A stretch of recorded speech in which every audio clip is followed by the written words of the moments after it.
માં સહી કરી આ ઓરિજિનલ આલે ઓરિજિનલ તમને આધાર લાગે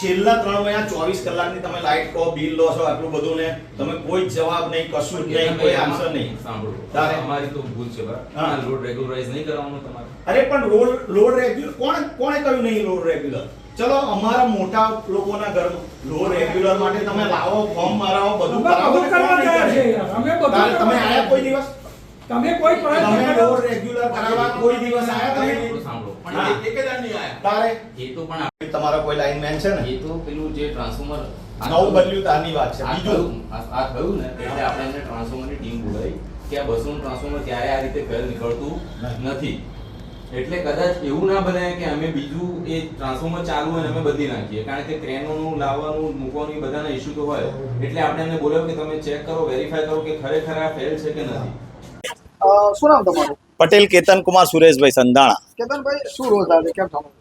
અમારે છેલ્લા 2-3 મહિનાથી વીજળીનો એટલો મોટો પ્રશ્ન છે કે ટ્રાન્સફોર્મર બદલતા નતા તે ટ્રાન્સફોર્મર બદલ્યું તો 550 વોલ્ટેજ થઈ ગયા અને અમે થાકી ગયા તો લોકોના 200-300 ઘરમાં કેટલાય ઉપકરણો બળી ગયા છે તે છતાંય હવે પાછો રોજ ડીઓ જાય છે રોજ રાત્રે 2-4 કલાક લાઇટ જતી રહે છે અને અહીં ફોન કરો તો એવું કહે કે બરોડા કરવાનો અહીં કોઈ જવાબ આલતો છે નહીં અને આવું ક્યાં સુધી ચલાવશે સાહેબ જોડે આવે તો સાહેબ ગોર ગોર ફેરવે અને આ બધું ભરેલું આમ પ્રજાનું કોણ ભોગવશે કઈથી એ કરશે જવાબ કોણ આલશે આમ કેટલી વખત રજૂઆત કરી તમે? અમે અસંખ્ય વાર રજૂઆત કરી છે અમારું ખાલી કમ્પ્લેન નંબર કાઢવામાં આવે ને તો હજારો વાર હશે બરોડાથી ગામમાં કેટલા સમયથી આ પ્રશ્ન છે?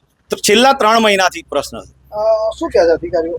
અધિકારીઓ કહે છે કે અમે જોઈશું સર્વે કરીશું ને આવી જશે અમારી ટીમ આવી જશે અને કરી જશે આ લોડ વધે તો શું મુશ્કેલી પડી? લોડ વધ્યો ત્યારે 200-300 ઘરમાં પંખા ભરી ગયા એસી ભરી ગયા લાઇટ એક્વાગાર્ડ વોશિંગ મશીન ટીવી લોકોના ભરેલા પડ્યા છે કેટલું નુકસાન થયું?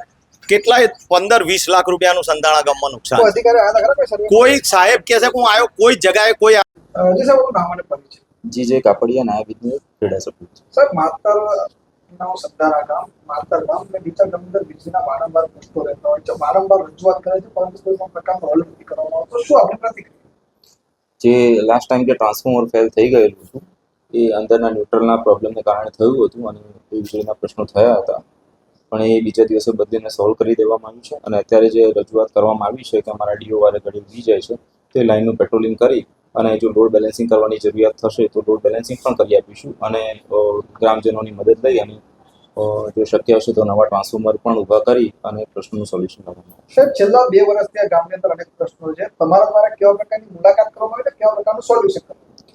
અમારા દ્વારા આ જે ટ્રાન્સફોર્મર થયું એમાં લોડને ધ્યાનમાં રાખીને જે 100 kVનું ટ્રાન્સફોર્મર હતું એ 200નું કરવામાં આવ્યું લોડને ધ્યાનમાં રાખીને એની બાજુમાં ટેકરા ફરિયાવાળું ટીસી જે 63 kVનું હતું એને પણ લોડને ધ્યાનમાં રાખીને 100 kVનું કરવામાં આવ્યું છે.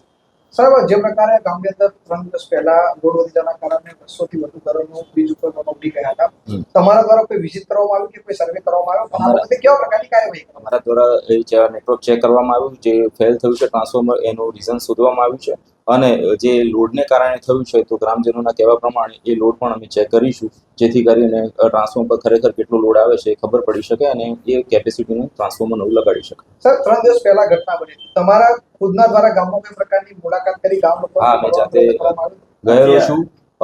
જે અંડરગ્રાઉન્ડ કેબલ ફાયર થયેલો છે ત્યાં પણ હું જાતે ઊભો રહીને જો કામ કરાવેલું છે. સાહેબ, જે નુકસાન થયું છે ગામ લોકોને એના બાબતે કેવા પ્રકારની કાર્યવાહી કરવામાં આવશે? નુકસાન થયેલું છે અમે ઉપર મોકલી આપીશું અને જે પ્રમાણે અમારું ઇન્સ્યોરન્સનું જે વળતર હશે એમાં જે જોગવાઈ હશે એ પ્રમાણે આગળની કાર્યવાહી કરવાની. સાહેબ, સંધારા સહિત માતાના સરપંચના પણ ઘણી વખત આક્ષેપ હોય છે કે એમજીવીસીએલ દ્વારા કોઈ પણ પ્રકારના ફોન ઇસ્યુ કરવામાં નથી આવતા, જ્યારે વીજળી જાય ત્યારે કોઈ પણ પ્રકારની કામગીરી કરવામાં નથી. આ બાબતે આપણે શું કરીએ? જ્યારે ફીડર ફોલ્ટમાં જાય ત્યારે ઘણા બધા ફોન એકસાથે આવતા હોય છે એટલે એ ફોન તો ચાલુ જ હોય છે પણ એની સોલ્યુશન લાવવા માટે આપણે બીજી એફઆરટીની ટીમ પણ કાર્યરત કરી છે જેથી કરીને બંને બાજુ એ લોકો અટેન્ડ કરી શકે. રાત્રે જે નાઇટ સ્ટાફમાં હોય છે એમાં પણ સ્ટાફ વધારી અને 2 ટીમ પાડી દેવામાં આવી છે. સાહેબ, પ્રી મોન્સૂન કામગીરી તમે કેવી રીતે? પ્રી મોન્સૂનમાં અમે અમારું ટ્રી કટિંગ એ કામગીરી કરેલી છે.